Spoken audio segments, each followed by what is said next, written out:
Hey there, it's Carolyn with another Kira Studios video. Today I want to address this question of why do we often stop practicing things that we know we actually love to do.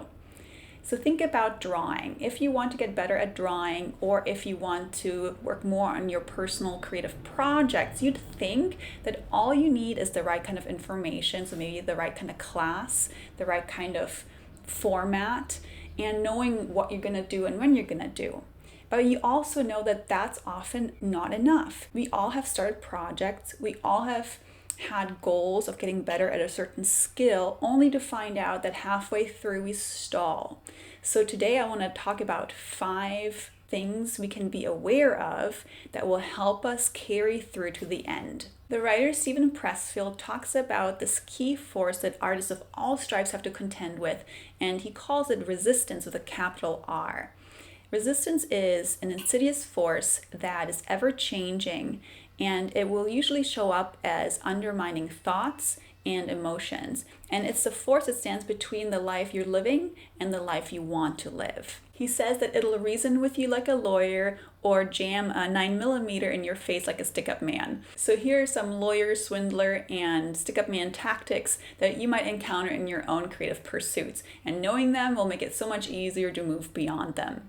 Number 1, we believe it should be easy. Now, if you really think about it, we know that growth is often awkward. But let's think about this. If you're taking a drawing class, let's say, and the instructor is having you do something in a new way, in a way that's different from how you usually do things, it'll make you feel uncomfortable most likely. And when you experience that feeling of discomfort, in context with something that you think you should be good at, something that you even think you might be gifted in, then that creates an uncomfortable friction which will surely send you running if you're not prepared for it. It's this idea that as soon as something feels hard, that there must be something wrong. And where will it send you running to? To number 2 of our tactics list. It'll send you back to your old tricks, to your old ways of doing things. Now, why do we go back to repeating our old tricks? Because we know how to do them, because we've agreed that they will give us results that we allow ourselves to feel satisfied with. But having signed up for a class or having committed to pursuing a new personal project, by doing so, we just acknowledge to ourselves that we're ready for a new level of growth, that we're ready for a new creative endeavor. And if we go back to our old ways of doing things, if you just sit there, we'll end up festering in stagnation rather than pushing through that new level of creative growth. Next, we all have an inner lawyer in us that is really good at giving us all the reasons for why we can't possibly work on our practice right now. I'm too tired. I'm not inspired. I don't have the right materials. I don't have the right kind of space. I don't have enough time. I don't have a worthy idea.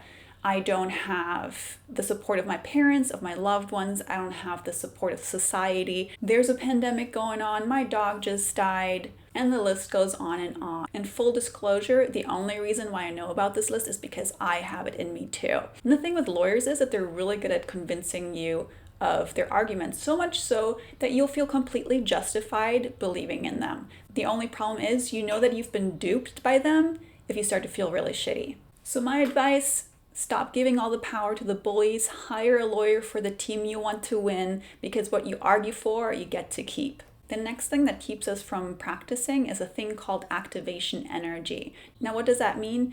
That's the emotional energy it takes to sit down. And you want to bring that activation energy down as low as possible. So for example, if your desk is cluttered with a bunch of stuff and you don't have your supplies out, if you first have to think about when you will possibly sit down to do your work, that activation energy is much too high for you actually to get into your project. However, if you have a predetermined time in your schedule when you know you will be sitting down to draw, when you have your desk clear and ready to go, the activation energy to actually begin is much, much lower. And it doesn't have to be anything fancy. You don't need the most expensive art supplies. You don't need to have 6 hours of work time. I know from personal experience, if you just have 20 minutes in the morning, but they're consistent and your workspace is ready to go, you're golden. And last but not least, expectations and perfectionism. I don't know who said it, but expectations are resentments waiting to happen. And I think that's really true. If you approach, let's say, studying a new skill from a place of, I better learn this within a week, you're going to feel like a failure if you don't. Or if you approach your creative project from a place of, this better turn out right, this better be good enough to go into my book, this better end up on the gallery wall, you're going to feel like a failure if it doesn't. So instead of having these uber high expectations, welcome the shitty drawings. For every good drawing, there's going to be a handful or more of shitty ones. And knowing that, expecting that part is going to set you up for a much better trajectory than having these perfectionistic ideals for yourself. And if you think about it, it's kind of a stingy, crappy attitude to bring to the thing that you actually like. So instead of having this pressure on yourself, try and operate from a place of trust, maybe even faith, that if I attend to this regularly, it will grow. So to wrap this up, if we want to do something more because we really know we love it, instead of just preparing for the how and what and getting all the information, be prepared for the lawyers, swindlers, and stick-up men you might encounter on the way. So if you do, you know exactly what to do next.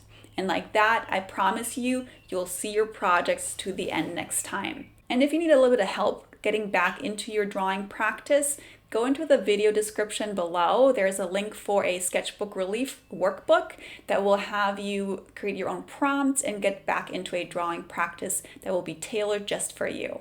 I hope it'll help, and I'll see you next time.